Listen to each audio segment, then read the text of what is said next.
comparação, a ascensão do poder de John D. Rockefeller precisa ser vista como uma das mais impressionantes da história. Num período relativamente curto de tempo, cerca de 20 anos, ele subiu do poço da sociedade. A família havia passado por períodos de pobreza, para se tornar o fundador e proprietário da maior corporação dos Estados Unidos, e, pouco depois disso, emergir como o homem mais rico do mundo. No processo, como é comum que aconteça nesses casos, a trajetória dele acabou envolta em todo tipo de mitos. Ele era um demônio ou um deus do capitalismo. No entanto, perdida em meio a todas essas reações emocionais está a resposta à simples questão: como um homem com tão pouca ajuda? Item acumulou tanto poder em tão pouco tempo. Se o examinarmos com atenção, devemos concluir que não foi por meio de uma inteligência fantástica ou algum talento especial ou visão criativa. Ele tinha algumas dessas qualidades, mas não o bastante para explicar o seu sucesso ultrajante. Na realidade, aquilo que podemos lhe atribuir acima de tudo é a força de vontade pura e incansável de que dispunha para dominar completamente todas as situações e rivais que encontrava, e para explorar cada oportunidade que lhe cruzava o caminho. Chamaremos isso de energia agressiva, a qual pode ter propósitos produtivos. Veja mais sobre isso na última seção deste capítulo, e algumas das realizações de Rockefeller com certeza beneficiaram a sociedade da sua época. Contudo, como costuma acontecer com indivíduos altamente agressivos, essa energia o levou a monopolizar, na prática, todo o poder de uma indústria complexa, fazendo-o eliminar todos os rivais e possíveis competidores, contornar as leis para se beneficiar, padronizar todas as práticas de acordo com os seus desejos, e, no fim, reprimir a inovação na área. Vamos agora separar a história de Rockefeller das reações emocionais costumeiras e estudá-lo de forma desapaixonada, como um tipo de espécime, para que isso nos ajude a entender a natureza dos indivíduos altamente agressivos e o que leva uma grande quantidade de pessoas a se submeterem à sua vontade.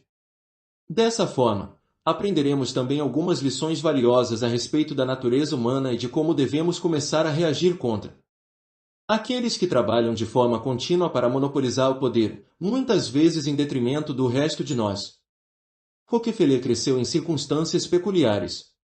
O pai dele, William, era um vigarista notório, e desde o princípio, estabeleceu um padrão bem desagradável para a família. Deixava a esposa, Eliza, e os 4 filhos, sendo John o mais velho, por meses sem fim no casebre precário em que moravam, no oeste de Nova York, e viajava pela região pregando as suas diversas tramóias. Durante esse tempo, eles mal tinham dinheiro que bastasse para sobreviver. Eliza precisava encontrar uma maneira de economizar cada centavo. Então, o pai reaparecia com maços de dinheiro e presentes. Ele era divertido, um grande contador de histórias, mas, às vezes, bastante cruel e até violento. Depois partia de novo, e o padrão se repetia. Era impossível prever quando retornaria, e os membros da família viviam sob tensão quando ele estava lá e, igualmente, quando não estava. Na adolescência, John teve que trabalhar para ajudar a levar alguma estabilidade às finanças da casa. Ao avançar na carreira, não conseguia se livrar da ansiedade que o atormentava desde a infância. Sentia uma necessidade desesperada de deixar tudo em ordem e previsível no seu ambiente. Imergiu a fundo nos livros de contabilidade e nada era mais previsível do que as adições e subtrações numa página do livro-caixa. Ao mesmo tempo, tinha grandes ambições de fazer fortuna. O pai lhe incutira um amor quase visceral pelo dinheiro. Desse modo, quando descobriu o que seria capaz de realizar com uma refinaria de petróleo, viu a sua grande oportunidade. Contudo, a atração dele pela indústria petrolífera poderia, à primeira vista, parecer bem estranha. Aquele era o ambiente do oeste selvagem, totalmente anárquico. Fortunas eram feitas e perdidas numa questão de meses. Em muitos aspectos, a indústria petrolífera era como o pai excitante, prometendo riquezas súbitas, mas traiçoeira e imprevisível. De forma inconsciente, John foi atraído a ela por essas mesmas razões. Ele poderia reviver os piores medos que sentirá na infância e superá-los ao estabelecer um controle rigoroso sobre a indústria. Seria como conquistar o próprio pai. O caos o incitaria a ir mais longe, e ele trabalharia dobrado para domar esse mundo selvagem. Assim, nos primeiros anos da empresa, vemos a motivação que levaria a todas as suas ações subsequentes, a necessidade avassaladora de controle. Quanto mais complicada e difícil fosse essa tarefa, mais incansável era a energia que aplicava para atingir essa meta. E dessa necessidade veio uma segunda, de quase igual importância: justificar as ações agressivas ao mundo e para si mesmo. Rockefeller era um homem intensamente religioso. Não conseguia viver com a ideia de que o que motivava as suas ações era o desejo de controlar as pessoas e adquirir as vastas somas de dinheiro necessárias para esse propósito. Isso o obrigaria a se ver sob uma luz feia e desalmada. Para reprimir essa ideia, construiu o que chamaremos de narrativa do agressor. Ele tinha que se convencer de que a sua missão pelo poder servia a algum propósito mais elevado. Havia na época uma crença, entre os protestantes, de que ganhar muito dinheiro era sinal da graça de Deus. Com a fortuna, o indivíduo religioso poderia doar à comunidade e ajudar a apoiar a paróquia local. Rockefeller, porém, levou isso mais longe. Acreditava que estabelecer a ordem na indústria petrolífera era uma missão divina, como por ordem no cosmos. Estava numa cruzada para levar preços baixos e previsibilidade aos lares norte-americanos. Transformar a Standard Oil num monopólio se adequava com perfeição às suas profundas convicções religiosas. Acreditando com sinceridade nessa cruzada, sua consciência permanecia tranquila enquanto manipulava e arruinava de forma impiedosa os rivais, enquanto subornava congressistas, passava por cima das leis, formava falsas empresas rivais à Standard Oil, incitava e empregava a violência de uma greve contra a Pennsylvania Railroad, que o ajudaria no longo prazo. A crença nessa narrativa tornava ainda mais energético e agressivo, e, para aqueles que o enfrentavam, desconcertante. Talvez houvesse algo bom no que ele estava fazendo, talvez não fosse um demônio afinal. Por fim, para realizar o seu sonho de controle, Rockefeller se transformou num leitor excelente dos homens e da sua psicologia. E as qualidades que julgava serem as mais importantes a ser avaliadas nos diversos rivais que enfrentava eram a adaptabilidade e a força de vontade relativa. Ele percebia isso na linguagem corporal dos indivíduos e nos padrões das suas ações. Eles concluiu que as pessoas, em geral, eram bem fracas, guiadas pelas emoções, que mudavam dia a dia, queriam que tudo fosse bem fácil na vida e tendiam a tomar o caminho de menor resistência. Não tinham estômago para batalhas prolongadas. Visavam ao dinheiro para os prazeres e confortos que lhes geravam, para iates e mansões. Tinham a intenção de parecer poderosas, satisfazer o próprio ego.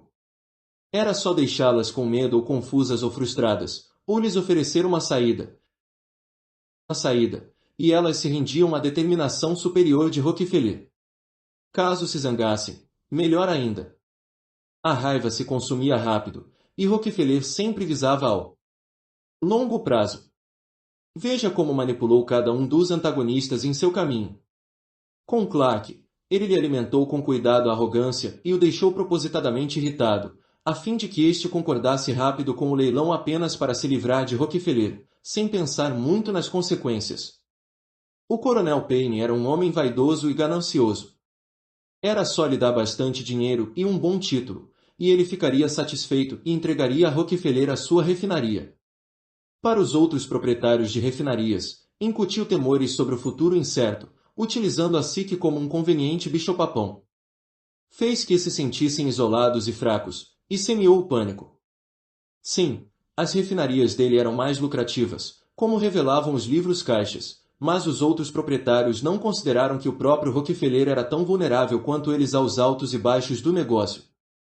Se houvessem se unido em oposição àquela campanha, poderiam tê-la neutralizado, mas foram colocados num estado emocional demais para que pensassem direito, e entregaram as suas refinarias com facilidade.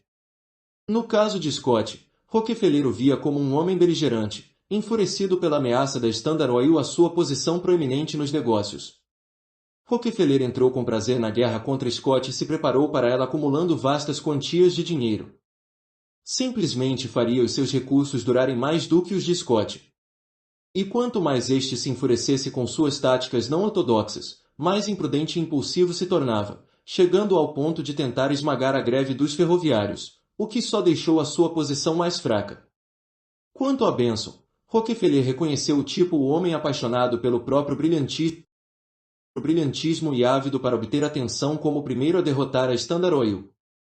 Colocar obstáculos no caminho dele só fez Benson se esforçar mais, o que lhe enfraqueceu as finanças.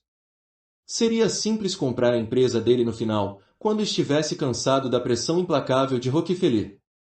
Como medida extra, Rockefeller sempre criava estratégias que levavam os adversários a se sentirem impacientes e pressionados a agir com rapidez. Clark só teve um dia para se planejar para o leilão. Os proprietários de refinarias enfrentariam a miséria iminente em poucos meses se não as vendessem a Rockefeller. Scott e Benson tiveram que se apressar nas suas batalhas ou lidar com o prospecto de se verem sem dinheiro. Isso os tornava mais emocionais e menos capazes de conceber estratégias.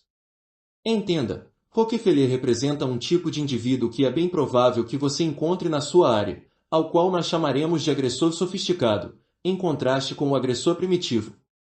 Os agressores primitivos têm o temperamento muito curto.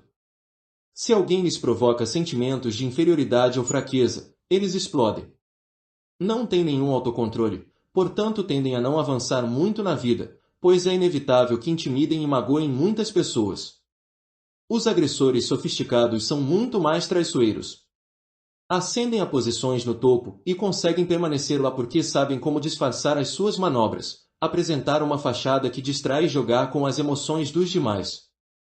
Sabem que a maioria das pessoas não aprecia confrontos ou longas batalhas, por isso conseguem intimidar ou cansar os outros. Dependem da nossa docilidade tanto quanto da própria agressão.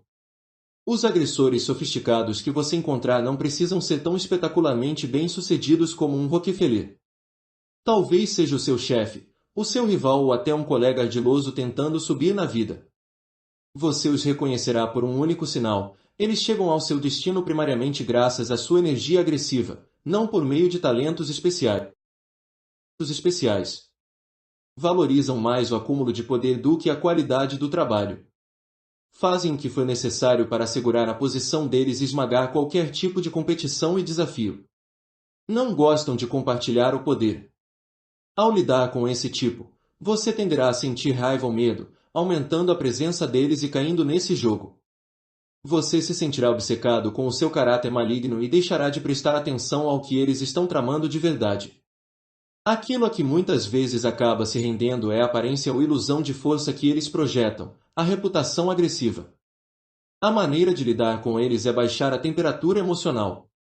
Comece olhando para o indivíduo, não para o mito ou a lenda. Entenda-lhe a motivação primária: ganhar controle sobre o ambiente e as pessoas em torno. Como com Rockefeller, essa necessidade de controle cobre vastas camadas de ansiedades e inseguranças.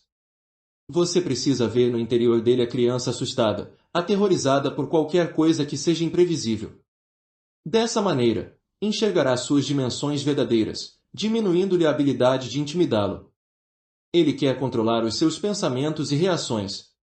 Negue-lhe esse poder ao se concentrar nas ações e estratégias dele, não nos seus próprios sentimentos. Analise e antecipe as verdadeiras metas que essa pessoa possui. Ela quer lhe inculcar a ideia de que você não tem opções, que a rendição é não apenas inevitável mas a melhor saída. Contudo, sempre há opções. Mesmo que esse tipo seja o seu chefe e você precise se render no presente, mantenha a sua independência interior e planeje-se para o dia em que ele cometer um erro e estiver enfraquecido, utilizando o seu conhecimento dos pontos vulneráveis dele para ajudar a derrubá-lo. Olhe por trás da narrativa dele e das tentativas astutas de distrair os outros. Esse tipo muitas vezes se apresentará como moralista ou a vítima da malícia de outras pessoas. Quanto mais alto ele proclamar as suas convicções, mais certeza você pode ter de que está escondendo algo. Às vezes se mostra encantador e carismático, mas não se deixe hipnotizar por essas aparências. Procure pelos padrões de comportamento. Caso ele tenha tomado algo de alguém no passado, continuará a fazê-lo no presente. Nunca forme sociedades com esses tipos, não importa o quão amigáveis e charmosos aparentem ser. Eles gostam de pegar carona no seu trabalho árduo, tomando o controle a seguir. A sua melhor defesa é uma avaliação realista da força real e das intenções agressivas deles. Para agir contra os agressores, seja tão sofisticado e ardiloso quanto eles. Não tente entrar em combate direto. São implacáveis e costumam ter poder suficiente para sobrepujá-lo num confronto. Você precisa ser mais esperto do que eles, encontrando ângulos inesperados de ataque. Ameace expor a hipocrisia da narrativa dessas pessoas ou seus atos sujos do passado que tentaram manter escondidos do público. Dê a impressão de que uma batalha com você custará mais do que haviam imaginado, que você também está disposto a jogar um pouco sujo, mas apenas em defesa própria. Pareça relativamente fraco e exposto, incitando-os a um ataque precipitado para o qual você está preparado. Muitas vezes a estratégia mais sábia é se unir com outros que tenham sofrido nas mãos deles, criando força e influência por meio dos números. Tenha em mente que os agressores com frequência conseguem o que querem porque você tem medo de lutar contra eles, tendo muito a perder no presente.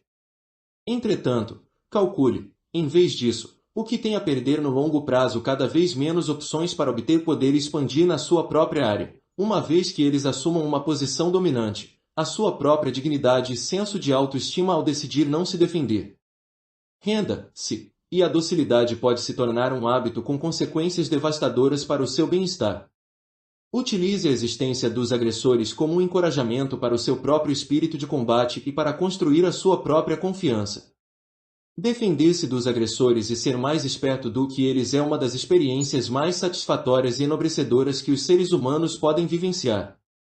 Os homens não são criaturas gentis e amigáveis que desejam amor, e que só se defendem quando atacadas. Um desejo poderoso de agressão tem que ser reconhecido como parte da sua capacidade. Item Sigmund Freud. Chaves